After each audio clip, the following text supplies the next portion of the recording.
नमस्कार दोस्तों। आज की वीडियो में बात करेंगे मुख्यमंत्री अनुपर्ति योजना के बारे में। तो जो भी अभ्यर्थी किसी न किसी प्रतियोगी परीक्षा की तैयारी कर रहे हैं, उनके लिए आज की वीडियो बहुत ही महत्वपूर्ण होने वाली है। इसलिए वीडियो को बिना स्किप किए हुए अंत तक हमारे साथ बने रहें। अनुपर्ति योजना को लेकर के आपके मन में जो भी सवाल उठ रहे हैं, उन सब का समाधान आपको इस वीडियो में मिल जाएगा। तो इस वीडियो में हम बात करेंगे अनुपर्ति योजना के उद्देश्य क्या हैं, कुल सीटें कितनी हैं, सिलेक्शन का आधार क्या है, पात्रता क्या है, कौन कौन सी परीक्षा इसमें शामिल हैं, आवश्यक दस्तावेज, इससे क्या लाभ होगा और इसमें आरक्षण किस तरह से दिया जाएगा। तो इन सभी बिंदुओं पर एक एक करके हम आगे चर्चा करेंगे। तो सबसे पहला बिंदु, मुख्यमंत्री अनुपर्ति योजना का शुभारंभ 6 जून 2021 को किया गया था। इसका उद्देश्य क्या था? गरीब और पिछड़े हुए प्रतिभावान विद्यार्थियों को प्रतियोगी परीक्षाओं की तैयारी करने के लिए आर्थिक सहायता उपलब्ध करवाना। और इसमें कुल सीटें 2021-22 के लिए 10,000 सीटें थी, लेकिन इनको बढ़ा करके सत्र 2022-23 के लिए 15,000 सीटें इसमें निर्धारित की गई हैं। सिलेक्शन का आधार क्या रहेगा इसमें? तो कक्षा 10 और 12वीं के जो प्रतिशत प्राप्तांक हैं, उनके आधार पर मेरिट बनाई जाएगी। और ये मेरिट भी सीबीएसई बोर्ड से जिन्होंने 10वीं या 12वीं उत्तीर्ण की है, उनके जो भी प्रतिशत प्राप्तांक है उनको 0.9 से मल्टीप्लाई किया जाएगा। अर्थात जिनके 90% मार्क्स आए हैं उनको 0.9 से गुणा करने पर इनके आते हैं 81%। यानी कि सीबीएसई बोर्ड से जिन्होंने 90% अंक प्राप्त किए हैं उनके अंक माने जाएंगे 81%। और राजस्थान बोर्ड से जिन्होंने 10वीं और 12वीं परीक्षा उत्तीर्ण की गई है, उनके अंक यथावत रहेंगे, यानी कि जितने उनके प्राप्तांक है उतने ही रहेंगे। अर्थात सीबीएसई से 90% अंक प्राप्त करने वाला और राजस्थान बोर्ड से 81% अंक प्राप्त करने वाला अभ्यर्थी एक समान है। आगे इसमें सबसे महत्वपूर्ण बिंदु इसकी पात्रता क्या है, इस पर चर्चा करेंगे। कौन कौन से अभ्यर्थी इस योजना का लाभ ले सकते हैं? तो इसमें पहला है, राजस्थान का मूल निवासी होना चाहिए, 12वीं पास होना चाहिए और सभी कैटेगरी के अभ्यर्थी, चाहे वो जनरल के हो, ओबीसी के हो, एसबीसी के हो, एमबीसी के हो, एससी के हो, एसटी के हो, ईबीएल, बीपीएल, जो भी प्रतियोगी परीक्षाओं की तैयारी कर रहा है वो अभ्यर्थी इस योजना का लाभ ले सकता है। जनरल कैटेगरी के जो भी अभ्यर्थी हैं उनके पास ईडब्ल्यूएस सर्टिफिकेट होना आवश्यक है। ईडब्ल्यूएस सर्टिफिकेट यानी कि इकोनॉमिकली वीकर सेक्शन, इसका सर्टिफिकेट अगर किसी के पास है तो वो ही इस योजना का लाभ ले सकता है। तीसरा बिंदु है, इसमें माता पिता की वार्षिक आय 8 लाख रुपए से कम होनी चाहिए। विद्यार्थी के माता पिता L11 या इससे नीचे का वेतन प्राप्त कर रहे हों। इससे आगे है, परीक्षार्थी आयोग अथवा बोर्ड द्वारा निर्धारित शैक्षणिक योग्यता रखता हो, जैसे कि आरएस के लिए स्नातक अनिवार्य है, तो इससे नीचे की शैक्षणिक योग्यता रखने वाला अभ्यर्थी आरएस परीक्षा की तैयारी के लिए अनुपर्ति योजना का लाभ नहीं ले सकता। जैसे कि कोई अभ्यर्थी 12वीं पास है और वह यह सोचे कि तैयारी कर लेते हैं आरएस की और इसका योजना का लाभ ले सकते हैं, लेकिन ऐसा नहीं। आरएस परीक्षा की तैयारी करने के लिए उसे स्नातक की डिग्री उसके पास होनी अनिवार्य है।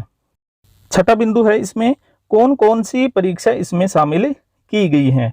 तो इसमें जो भी प्रतियोगी परीक्षाएं हैं वो लगभग सभी इसमें शामिल है। संघ लोक सेवा आयोग जो भी परीक्षाएं करवाता है वो इसमें शामिल है। राजस्थान लोक सेवा आयोग जो परीक्षाएं करवाता है वो सारी इसमें शामिल है। आरएएस अधीनस्थ सेवा संयुक्त प्रतियोगी परीक्षा, सब इंस्पेक्टर एवं 3600 ग्रेड पे या पे मैट्रिक्स लेवल 10 से ऊपर की जो भी परीक्षाएं हैं, यानी कि जिनको आरपीएससी करवाती है, वो सारी प्रतियोगी परीक्षाएं इसमें शामिल है।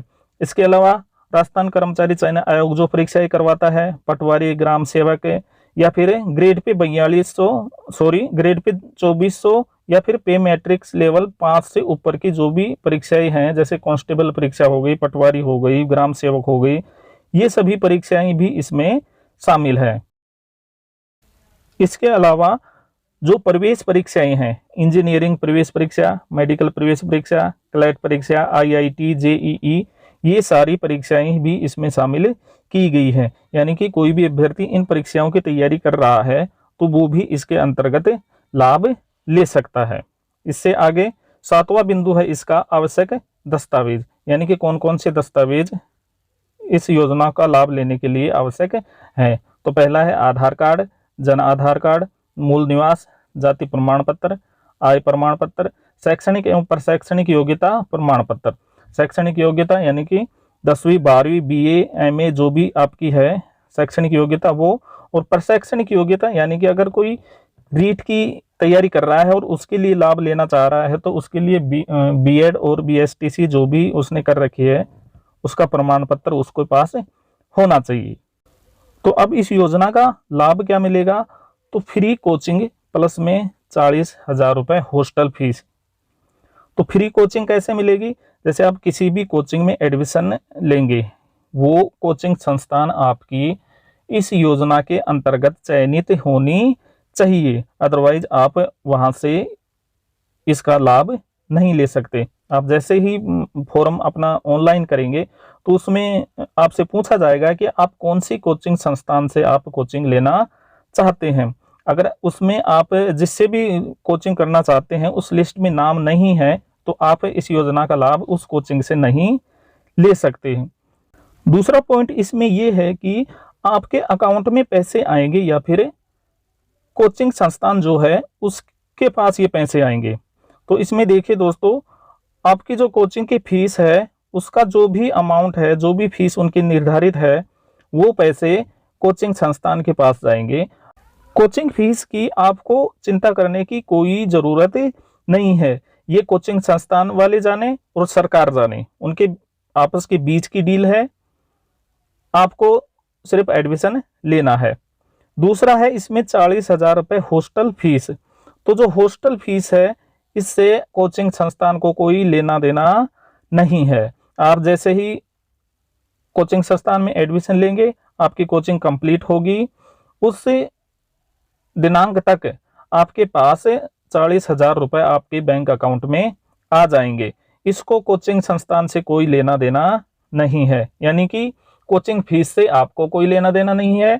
और हॉस्टल फीस के जो 40,000 रुपये है वो आपकी और सरकार के बीच की डील है। वो आते हैं नहीं आते हैं, कितने आते हैं, उससे कोचिंग संस्थान को कोई लेना देना नहीं है। अब इसमें बात करते हैं आरक्षण की। तो सर्वप्रथम सबसे पहले जितनी भी सीटें हैं उनकी 50% सीटें महिला अभ्यर्थियों द्वारा भरी जाएंगी, यानी कि जितनी सीटें हैं उनमें से आधी सीटें महिला अभ्यर्थियों से भरी जाएंगी। बाकी जो बची हुई आधी सीटें हैं उन पर पुरुष अभ्यर्थियों को लिया जाएगा। और अलग अलग प्रतियोगी परीक्षाओं के लिए अलग अलग मेरिट बनेगी और सभी प्रतियोगी परीक्षाओं के लिए अलग अलग श्रेणीवार मेरिट बनेगी, यानी कि SC की अलग मेरिट बनेगी, ST की अलग, OBC के अलग, जनरल की अलग। इस प्रकार से अलग अलग कैटेगरी वाइज लिस्ट इनकी बनाई जाएगी। तो आशा करता हूं दोस्तों वीडियो में दी गई जानकारी आपके लिए उपयोगी साबित होगी। फिर भी अगर आपके मन में कोई भी डाउट या क्वेश्चन रह रहा है तो आप कमेंट सेक्शन में पूछ सकते हैं। तो आज की वीडियो में दोस्तों इतना ही, मिलते हैं नेक्स्ट वीडियो में, तब तक के लिए नमस्कार।